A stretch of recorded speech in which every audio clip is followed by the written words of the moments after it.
Bukod sa isasampang reklamo, papatawan din ng preventive suspension ng Department of Public Works and Highways si Batangas 1st District Engineer Abelardo Calalo.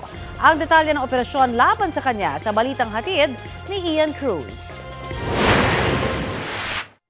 Sa isang entrapment operation, naaresto ng pulisya sa Taal, Batangas si Batangas 1st District Engineer Abelardo Calalo ng DPWH. Ang dahilan, tinangka umanong suhulan ni Calalo si Batangas 1st District Representative Leandro Leviste para ipahinto ang investigasyon sa mga DPWH project sa 1st District ng lalawigan. Si Kong Leandro may tinawagan po siyang tao na nag-inform sa akin ng mga detalye. Kaya pumunta po kami doon, naabutan namin si DE na may hawak na eco bag at may lamang pera. Ayon sa pulisya, na-recover kay Calalo ang bundle-bundle na pera na aabot sa mahigit 3.1 million pesos. Isa sa inimbestigahan ng tanggapan ni Congressman Leviste, ang diking ito sa Binambang River sa Barangay Santol sa bayan ng Balayan. Ayon sa kapitan ng barangay, 2023 lang daw ito natapos. Pero nawasak ang maraming bahagi ng manalasang bagyong Christine noong October 2024. Gamit ang backhoe, binunot ang ilang sheet pile sa nasirang dike para malaman kung sapat ang haba nito.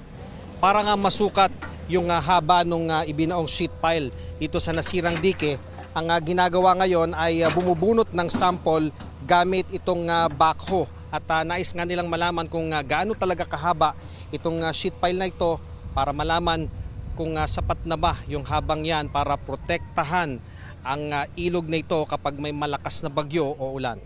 Dapat 15 meters, 15 ang sheet pile. At ang unang sinukat ay 3.96, ang pangalawa ay 5.5. Kung sabihin po natin, sabihin mo na kalahati ng ginastos sa proyektong ito na 338 o mahigit ay sa sheet pile. At sabihin po natin 1/3 lang pala ang haba ng sheet piles na actually na inilagay.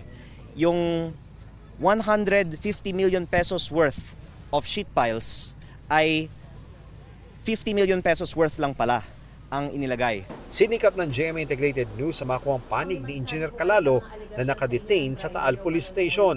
Baka makuha lang po namin panig nyo. Lawyer na lang, sir. Lawyer na lang. Opo. Engineer, tanong lang namin yung 3 million, para saan po ba yon?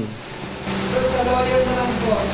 Papatawan din ng preventive suspension ng DPWH si Engineer Calalo. Mabuti na sa kanya at kinulong. Kung yun ang ginawa niya, hindi ho tama yan. And we don't tolerate that kind of action.